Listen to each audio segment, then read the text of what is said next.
नमस्कार। आप देख रहे हैं आरकेजी टेक्निकल यूट्यूब चैनल में आपका स्वागत है। आज के इस वीडियो में हम लोग जानेंगे कि आप पाइप फिटर इंटरव्यू के लिए जाते हैं पहली बार तो क्लाइंट आपसे क्या क्या पूछता है।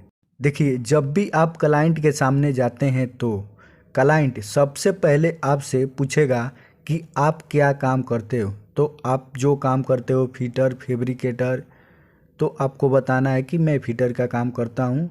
जबकि क्लाइंट को ये मालूम रहता है कि आप फिटर का काम करते हो, क्योंकि क्लाइंट जब भी इंटरव्यू लेने आता है तो वो स्टेप बाय स्टेप जैसे फिटर फैब्रिकेटर फोरमैन वेल्डर करके लाइन बाय लाइन से इंटरव्यू लेता है। फिर भी आपसे ये सवाल पूछता है कि आप क्या काम करते हो। तो आप जो काम करते हो फिटर फैब्रिकेटर आप बता सकते हैं।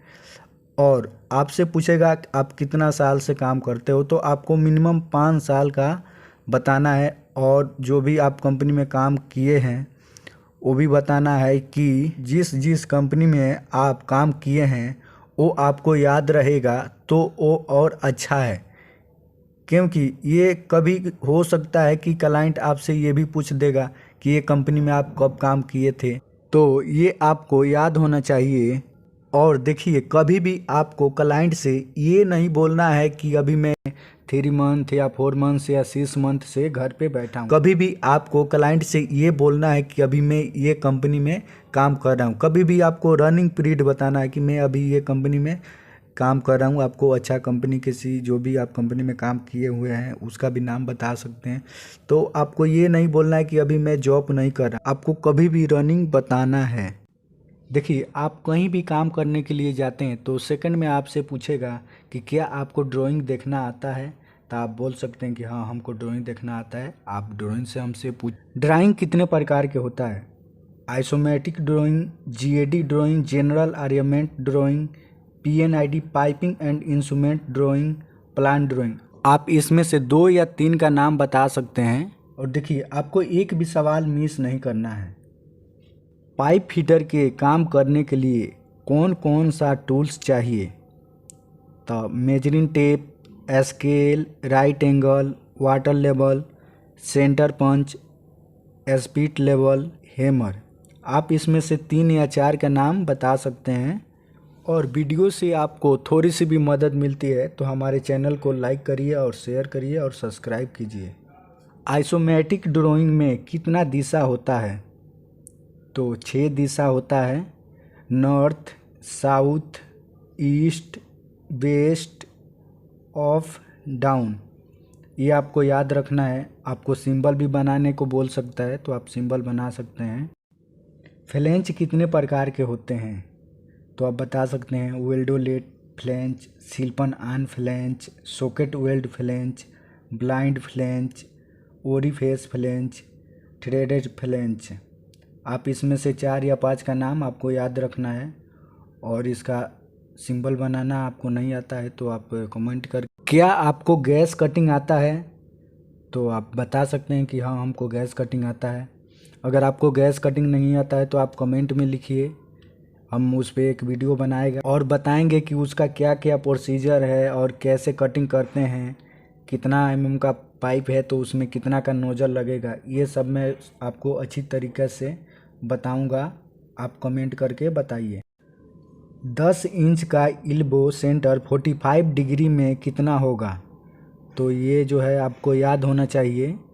और 1 इंच से लेकर आपको 10 इंच तक 45 डिग्री में और 90 डिग्री में, 30 डिग्री में, 60 डिग्री में, 50 डिग्री में, 22.5 डिग्री में आपको याद होना चाहिए।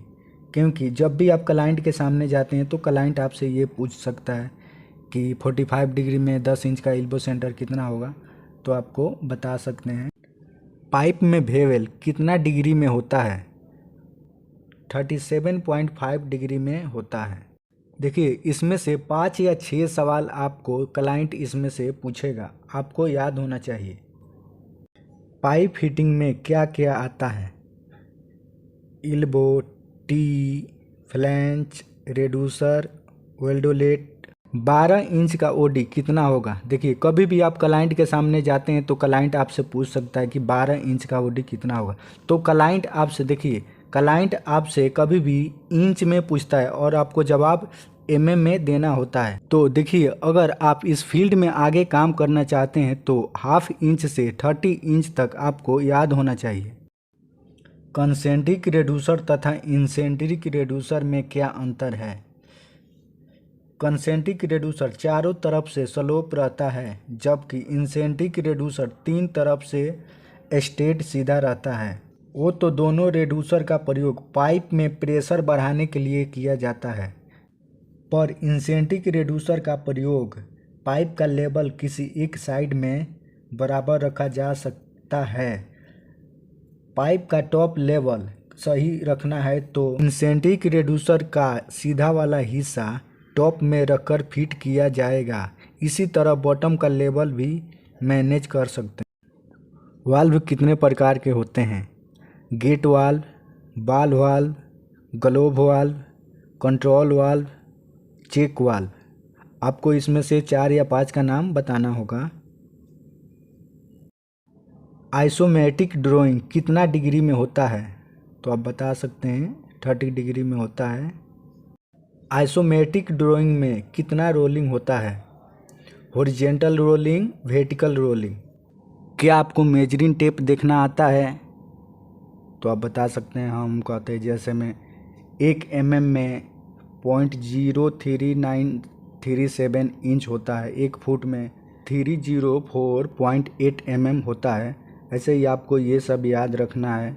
और हमारे चैनल पे आप नए आए हैं तो हमारे चैनल को लाइक करके और सब्सक्राइब कर लीजिए, या साथ में बेल आइकन को प्रेस कर लीजिए, ताकि जब भी मैं वीडियो अपलोड करूं आपके पास नोटिफिकेशन जाते रहे।